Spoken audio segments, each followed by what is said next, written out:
I want to take just a minute and show you how to use our pocket hole machines. So the one I have is plastic. All right, they have, at the school there we have metal ones, two that are metal.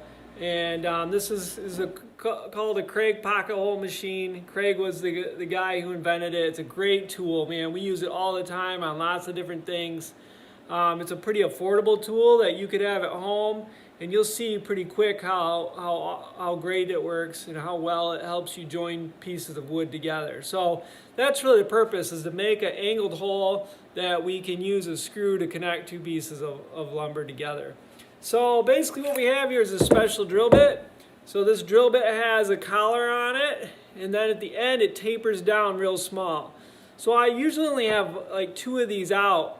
And the reason why is because they're pretty expensive. So it's nice if you can treat this drill bit extra careful. And one way that we tend to break the tip is when we go to drill the hole, we start it when it's touching the board, and I'm going to show you that in just a second. So it's really weak right here. So go easy on this. Make sure the drill's in forward, not reverse. If it doesn't seem to be working and it's smoking, that means you probably have it in reverse. So make sure you have it going the right way. So here's the basic drill, right? You're just going to open up the chuck. This is called the drill chuck. Open that up. Put the drill bit in. All right, and then you're just going to tighten this back up. All right, so now the drill bit's in nice. These drills have speeds. 1 and a 2, probably just a 2's fine for this, but when you squeeze the trigger, it's variable speed, so that way you don't squeeze the trigger all the way. You're going to squeeze the trigger about half speed. All right. Another thing to know is this is the chuck on the clutch on the drill. You want to put that in the drill bit mode. So you see right there's a drill bit. So this part turns, and you can put it at different settings.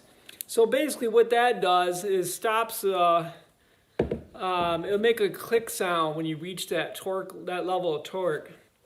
So we want it on the drill bit.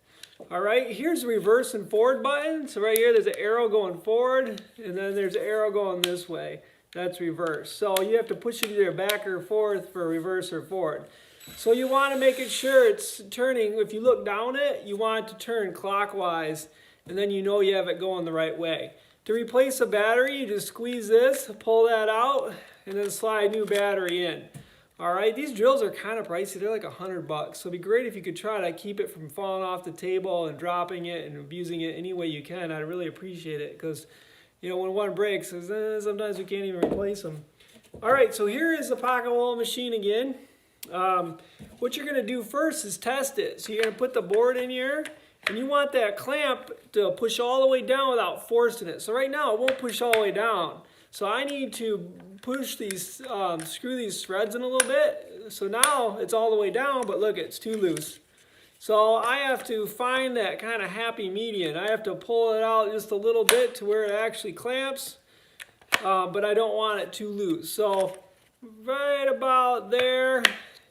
All right, that's pretty good, but I didn't have to force it. So now I'm going to pick one of these holes. It just kind of depends on the project, where these are going to go. And you might even have a mark on your board of where that needs to go. So once I find my spot that I want to use, all right, my goal is not to start the drill with it out like this, okay? Because then you're just going to break the drill tip off. You want to put it into the sleeve, but don't start it yet. You don't start it when it's touching the board either. You can feel it hit the board, bring it up a little bit, then you can start it, and then you go down, okay, about half speed. I'll do it one more time.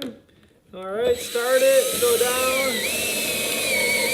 Okay, you go all the way down until this collar hits this point, and then you can take it out. And those are pocket holes. So you're going to use those on a lot of projects in high school and the projects we make this year. And I think you'll find that they really help join the lumber together. So a professional cabinet maker will use those on the fronts of cabinets, on the cases of cabinets, and they're used all over the place. If you look inside your kitchen cabinets, you might see them, some other furniture around the house. So see it when you're out and about looking at furniture, see if you can find some of these, because you'll see them everywhere. All right, so I just showed you a couple tips on using a drill, and I showed you a couple tips for the pocket hole machine or the Kreg jig.